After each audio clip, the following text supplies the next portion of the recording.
Baik, Assalamualaikum warahmatullahi wabarakatuh. Saya Dr. Fauzan Mutakin, spesialis jantung dan pembuluh darah. Pada kesempatan kali ini kita akan belajar tentang defibrilasi. Sebelumnya kita akan mengenalkan dulu apa itu defibrilasi. Defibrilasi adalah sederhananya adalah pemberian listrik yang diberikan kepada daerah jantung. Tujuannya adalah untuk mengembalikan irama jantung kembali ke irama yang normal. Ya. Untuk alat defibrilasi sendiri, mungkin bisa disorot. Alat defibrilasi sendiri kita ada dua jenis. Ya. Pertama, ada automated external defibrillation atau defibrillator, mohon maaf, atau yang kita kenal dengan AED. Ini settingnya AED adalah digunakan pada daerah di luar rumah sakit, pada kondisi henti jantung yang ditemukan di daerah luar rumah sakit. Sementara kalau berada di rumah sakit, yang kita gunakan adalah manual defibrillator. Ini adalah manual defibrillator. Ya, baik. Untuk manual defibrillator ini digunakan hanya pada orang yang terlatih. Jadi hanya orang yang terlatih yang menggunakan ini. Alatnya kita perhatikan di sini. Yang pertama, ini adalah tombol on off-nya di sini, sekaligus tombol untuk mengubah energi. Jadi ini pada posisi off. Kalau kita nyalakan, maka akan nyala seperti ini. Ya. Kemudian ini bisa kita ubah sampai joule yang tertinggi. Untuk jenis manual defibrillator itu terbagi dua. Yang pertama ada yang monofasik, yang kedua ada yang bifasik. Bedanya apa? Paling gampang kita melihatnya pada yang monofasik itu sampai 360 joule tertinggi. Sementara kalau bifasik itu joule tertinggi sampai 200 joule saja. Baik. Kemudian komponen berikutnya adalah komponen monitor. Kalau kita nyalakan, monitor ini disetting akan memberikan gambaran EKG. Ada gambaran EKG di sini. Kemudian di bagian bawah kita lihat ini ada tulisan synchronize. Bisa kita pencet. Kalau kita pencet akan muncul synchronize. Kenapa perlu synchronize? Kalau pada tujuan kita adalah untuk melakukan defibrilasi, maka kita tidak melakukan synchronize atau namanya unsynchronized. Kalau tujuannya adalah kardioversi, maka kita mesti menekan tombol synchronize. Seperti itu. Baik. Kemudian komponen berikutnya adalah pedal. Ada dua pedal yang diletakkan di daerah apex dan pedal yang diletakkan di daerah sternum. Nanti posisinya kita akan jelaskan pada peragaan nantinya. Di pedalnya ini ada tombol-tombol. Ada tombol tergantung jenis alat ya. Ada tombol kuning ini. Ini adalah tombol buat ngecas. Tombol charging.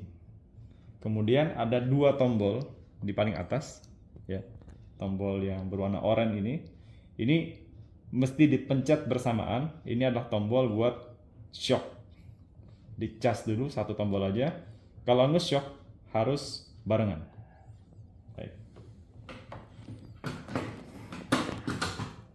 Kemudian berikutnya alat defibrillator juga dilengkapi dengan kabel elektroda. Kabel elektroda di sini tersedia 4. Bisa 3, bisa 4. Kalau di sini 4. Kabelnya ada 4. Ini mewakili kabel ekstremitas. Jadi merah untuk daerah ekstremitas kanan, kuning ekstremitas kiri, kemudian bagian kaki kanan, kaki kiri, yang kemudian kita letakkan semuanya berada pada daerah dada di sini. Jadi sebenarnya mewakili semua ekstremitas. Jadi mesti berada pada posisi-posisi yang seperti ini. Ya. Nah, jadi demikian untuk perkenalan alatnya. Jadi ini mesti terpasang. Kemudian jangan lupa kita juga akan membutuhkan satu lagi alat namanya jelly. Jelly ini adalah untuk memberikan konduktor pada pemberian kardioversi atau pada pemberian defibrilasi tadi. Baik. Ya, baik, kita lakukan praktek defibrilasi dulu. Yang pertama, pada kapan kita melakukan defibrilasi? Defibrilasi dilakukan pada kondisi pasien mengalami henti jantung. Jadi pada setting pasien mengalami henti jantung, kita kemudian akan melakukan bantuan hidup dasar yang sifatnya adalah advanced cardiac life support. Jadi bantuan hidup dasar yang advance. Nah, bedanya apa dengan yang dasar? Kalau bantuan hidup yang dasar saja, maka kita cuma melakukan resusitasi jantung paru dengan kompresi saja. Tetapi kalau sudah di settingnya rumah sakit, maka kita mesti menggunakan defibrilasi ini. Pada setting henti jantung itu terbagi dua nantinya. Kita bagi dua, yaitu henti jantung yang iramanya shockable.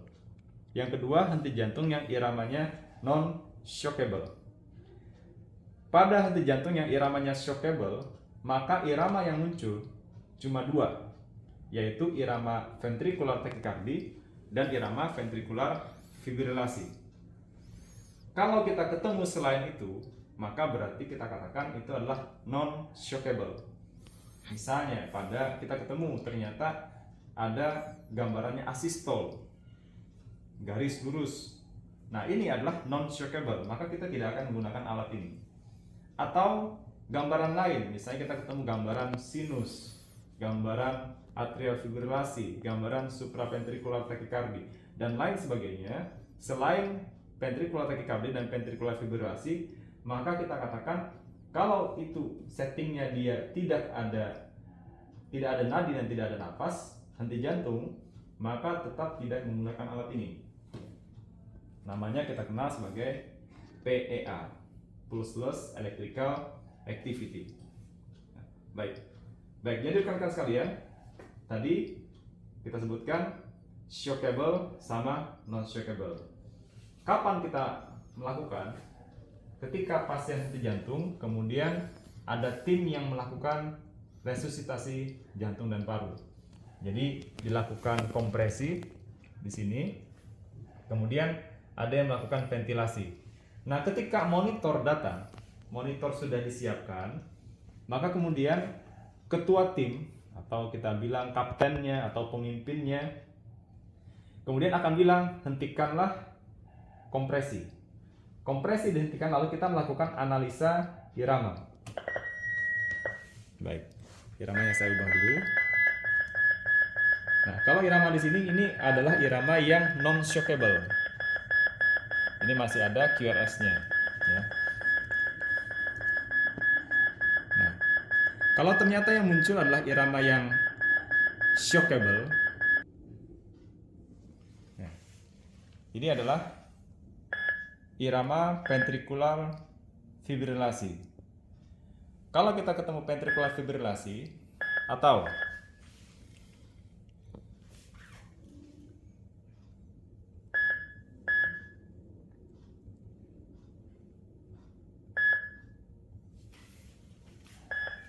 ini adalah gambaran ventricular tachycardia, ya, maka pada dua gambaran ini, kalau sudah kondisinya henti jantung, maka ini adalah setting yang diperbolehkan untuk menggunakan alat defibrilasi. Ya, baik. Kita anggap ini adalah kita ketemunya adalah gambaran ventricular tachycardia yang tanpa nadi pastinya sudah. Maka kita sudah mendapatkan ini, maka pemimpin tim itu akan menyampaikan kepada anggota timnya, lanjutkan kompresi dulu. Jadi tim tetap melakukan kompresi dulu sambil saya sebagai ketua tim melakukan persiapan. Persiapannya seperti apa? Satu, berarti kita menyeting joule-nya. Kita setting energinya. Energinya disetting di energi yang paling tinggi berarti. Sini 200 joule, ya, 200 joule. Ini adalah energi yang paling tinggi. Nah, untuk keamanan saya, karena kita tidak pada manusia sebenarnya, saya cuma menggunakan 10 joule saja supaya aman aja, supaya aman buat tindakan kali ini. Kalau nanti pada setting sebenarnya kita mesti menggunakan joule yang paling tinggi, yaitu 200 joule. Nah, sudah, kemudian kita ambil alat. Ini ceritanya sudah ada yang memberikan gel ya. Gel kita letakkan di sini, kemudian digosok-gosokkan merata. Kemudian kita minta tim untuk siap-siap. Saya cas terlebih dahulu ya. Casnya tadi yang di sini. Jadi posisinya tangan kanan megang apex ya. Tangan kiri megang sternum. Ya. Posisinya diletakkan di sini. Nanti sternum berarti pada posisi yang sebelah sini ya. Kemudian apex berada pada posisi yang di sebelah sini.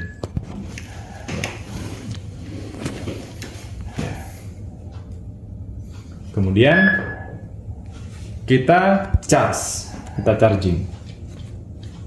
Ketika sudah berada pada posisi ini, kita charging sampai di sini indikatornya sudah tercharge sempurna.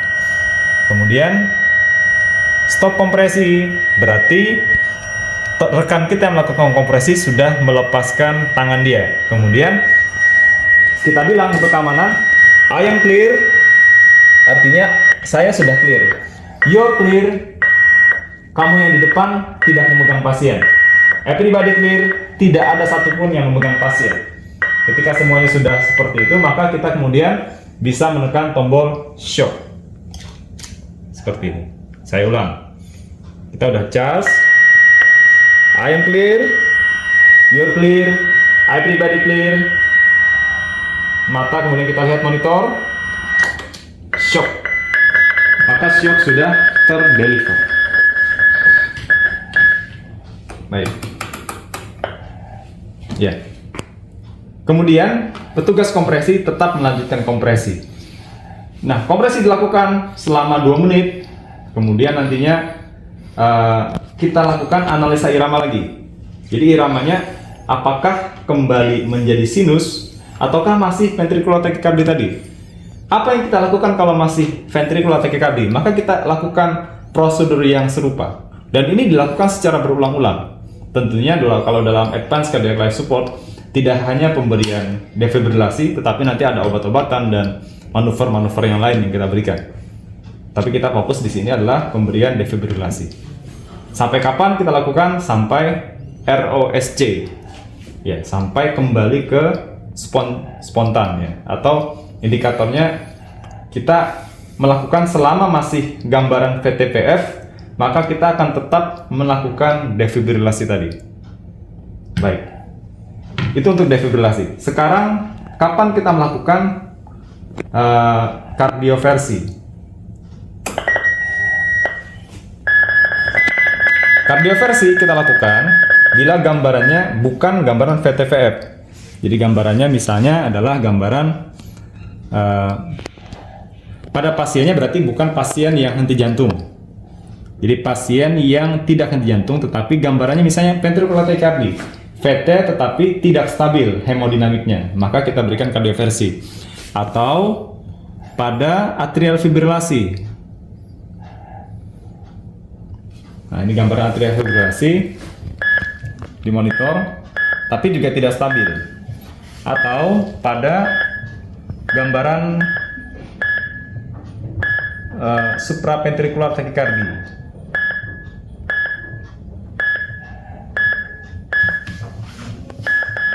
SPT ceritanya. Nah, di sini kita indikasi untuk melakukan kardioversi. Yang dilakukan sama saja, tapi bedanya adalah kita memencet tombol sinkronis. Pasien dalam kondisi yang tidak sadar sudah kita kasih obat-obatan bius ya. Kemudian kita lakukan ketika pasien sudah dalam keadaan tidak sadar ya. Kemudian karena ini tidak ada RJP-an, maka kita langsung saja memberikan kardioversi. Charge. Nih, sebelumnya masukkan joule-nya. Jadi joule-nya ini kalau pada kardioversi bisa di joule-joule-nya berubah ya. Jadi pada SVT biasanya dimulai dari 50 joule dulu. Kemudian bisa dinaikkan sampai 100 joule, 150 joule, 200 joule. Kalau VT mulai 100 joule. Kalau AF 120 joule misalnya. Ini karena ventricular supraventricular tachycardia SVT, kita berikan ceritanya 50 joule. Ini saya setting tetap di kondisi aman, hanya 10 joule. Tapi pada realnya kita letakkan di 50 joule misalnya. Nah, kita charging, kita letakkan di sini, apex di sini, kemudian di sternum. Kemudian tetap sama. Tadi sudah saya berikan gel. I am clear, you are clear, everybody clear. Kalau semua sudah jawab clear, kemudian kita shock. Oh iya, pemberian shock itu mesti memberikan beban ya. Jadi rekan-rekan sekalian jangan lupa shock itu bukan hanya sekedar nyentuh, tetapi berikanlah beban berapa kilogram pada pasien. Beban. Kemudian tidak boleh langsung dilepas. Jadi misalnya kayak tadi, saya charge, kemudian saya shock. Nah, ada beberapa detik kita biarkan, baru kemudian kita lepas.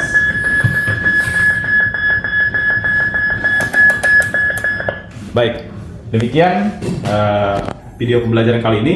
Mudah-mudahan bermanfaat, dan nanti kita akan ketika kalian sudah mempelajarinya secara lengkap, mulai dari bantuan hidup dasar, kemudian bagaimana defibrilasi, bagaimana kardioversi, kemudian pemberian obat-obatan pada kasus-kasus di jantung, kemudian bagaimana membaca EKG, maka kita bisa menggabungkannya dalam sebuah kerangka sistem yang lebih komprehensif, sehingga kita besar harapannya ketika nantinya sebagai seorang dokter nantinya rekan-rekan sekalian bisa memberikan bantuan yang paripurna buat pasien-pasien yang mengalami henti jantung. Demikian pembelajaran pada kali ini. Kalau ada pertanyaan bisa tuliskan di kolom komentar di YouTube Anda. Baik, terima kasih. Assalamualaikum warahmatullahi wabarakatuh.